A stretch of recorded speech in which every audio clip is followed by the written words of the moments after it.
Ça, c'est ce que l'on appelle dans la zakat des bestiaux le mélange des biens. Qu'est-ce que ça veut dire? Cela peut prendre plusieurs formes, le mélange des biens. Un seul et même propriétaire a 20 moutons à la Mecque et 20 autres moutons dans un autre enclos à 30 km de la Mecque dans les montagnes. C'est considéré comme un bien. Donc 40.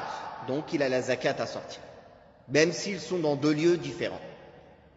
Par contre, s'il a 20 moutons à la Mecque et 20 moutons à Médine, il n'a pas de zakat à sortir. Ça, c'est spécifique à la zakat des bestiaux. Le lieu a une incidence. Pour l'argent et les marchandises, ça ne marche pas. Peu importe ton argent, il est où. Il est considéré comme un seul bien. Mais pour les bestiaux, le lieu a une incidence.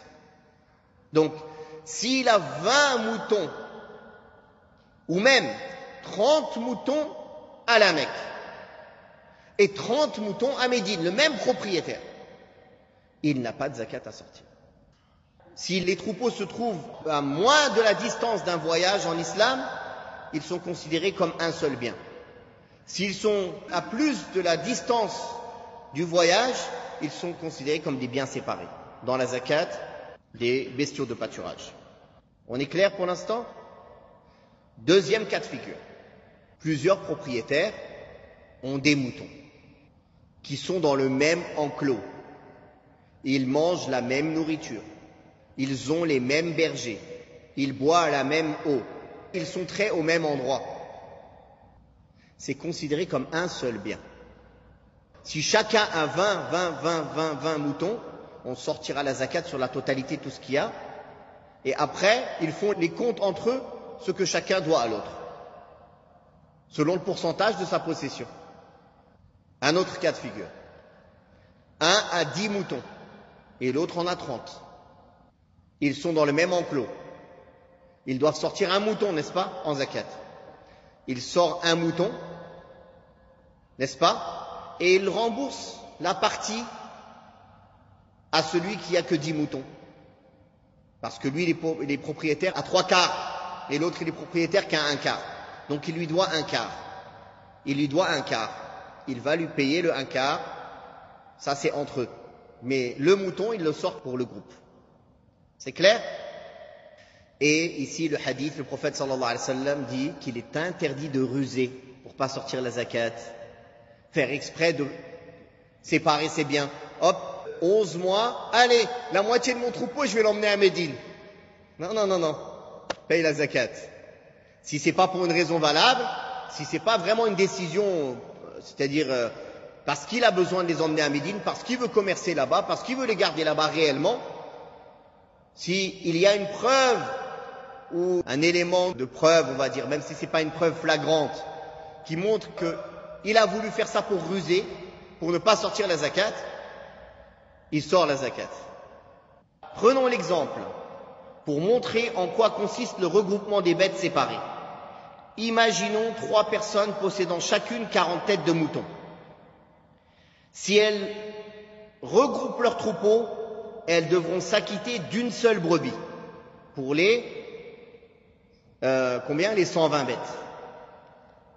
Alors que si elles sont séparées, ils devront s'acquitter chacun d'une brebis, donc de 3 brebis. Alors s'ils font exprès de regrouper leurs brebis avant le moment de sortir la zakat, on leur dit non, donnez-nous 3 brebis. Venez là, donnez-nous 3 brebis. Vous n'allez pas nous avoir. Vous avez compris? Barakallahu fikum. Donc, séparer les bêtes ou les réunir exprès pour ruser, c'est interdit. Et de ces hadiths et d'autres hadiths, les savants ont tiré qu'il est interdit de ruser pour fuir les obligations en islam. Comme la personne qui ruse, qui veut voyager pendant le Ramadan, le seul objectif c'est rompre le jeûne. Son objectif c'est rompre le jeûne. Il n'a pas envie de voyager pour un objectif licite. Il voyage pour rompre le jeûne. Alors celui-là, il n'a pas le droit de rompre le jeûne. Car son objectif est de délaisser une obligation. Son objectif n'est pas voyager pour un objectif permis. toute ruse en islam pour délaisser une obligation, ou pour faire un interdit, ou pour priver quelqu'un de son droit, est illicite. Est illicite. Donc il ne faut pas croire, certains se croient malins, on va chercher dans les avis des savants ce qui nous arrange, hop, on va ruser.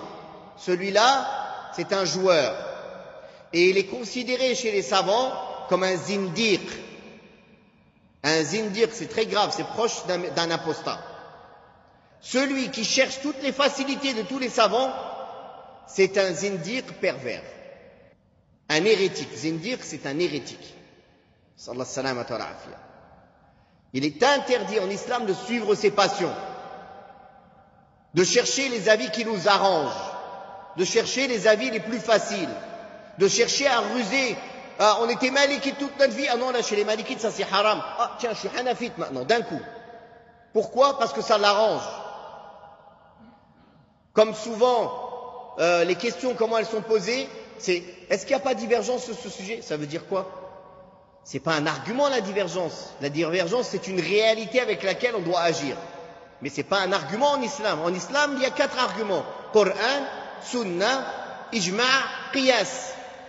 Et d'autres qui suivent ça. Coran, la Sunna authentique, l'unanimité et l'analogie juste.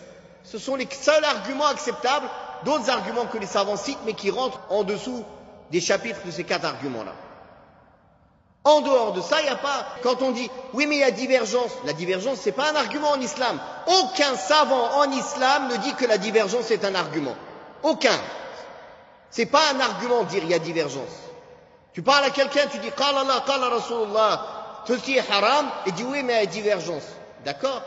Et alors? C'est quoi ce que les savants disent? Il y a divergence, c'est pas un bouclier pour se cacher, pour faire tous les péchés qu'on veut. Si on commence à suivre la ruse, les avis faibles et la divergence, vous allez voir, comme l'ont dit les savants, celui qui a autorisé ceci a interdit l'autre chose que toi tu t'es permise. Quand tu vois par exemple certains savants, subhanallah, l'équilibre qu'il y a dans leur école juridique, tu les vois, ils facilitent certains sujets, mais ils ont beaucoup de garde-fous autour pour pas s'égarer. Et tu vas avoir l'autre qui est dur dans un sujet, mais il va ouvrir plus facilement la porte des excuses. Au bout du compte, ça s'équilibre. Parce qu'il y a une logique du début à la fin. Ils cherchent la vérité. Ils ont donné leur avis juridique en cherchant la vérité. Non pas comme celui qui, dès le départ, il part avec une mauvaise intention. Il cherche la facilité. Il cherche à suivre ses passions. Et Allah, dans le Coran, il dit « وَلَا تَتَّبِعِ الْهَوَى » Ne suis pas tes passions. فَيُضِلَّكَ عَنْ سَبِيلِ اللَّهِ. Ils t'égareront du chemin d'Allah. Ne vois-tu pas, Allah Ta'ala dit dans le Coran, ne vois-tu pas celui qui a pris ses passions comme divinité et qu'Allah a égaré avec science? Attention à ce chemin terrible que beaucoup de gens maintenant empruntent, de suivre les passions, de suivre les avis isolés et de se cacher derrière la divergence pour suivre les choses qui les arrangent. Devant Allah subhanahu wa ta'ala, il n'aura aucune excuse. Car Allah sait ce qu'il y a dans son cœur. Il peut tromper les hommes, mais il ne peut pas tromper Allah subhanahu wa ta'ala. Donc on voit ici, dans ce hadith, l'interdiction de la ruse pour échapper aux obligations. Et tout ce que je viens de dire rentre aussi dans ce contexte. Aussi, il est à noter, on voit dans le hadith d'Abu Bakr qu'il n'a parlé que des chameaux et des ovins. Il n'a pas parlé des bovins, des vaches. Pourquoi? Il n'y en avait pas. Dans la péninsule arabique, il y avait peu de bovins. Et pourquoi alors, dans le hadith de Mu'adh, il parle des bovins? Parce qu'il a été envoyé au Yémen. Mu'adh ibn Jabal. Et au Yémen, il y avait des vaches. Ils disent, les historiens, on ne connaît pas quelqu'un dans la péninsule arabique qui a déjà sorti zakat sur les vaches. On ne connaît pas. Ça n'existait pas. Mais par contre, les chameaux et les moutons, ils en avaient.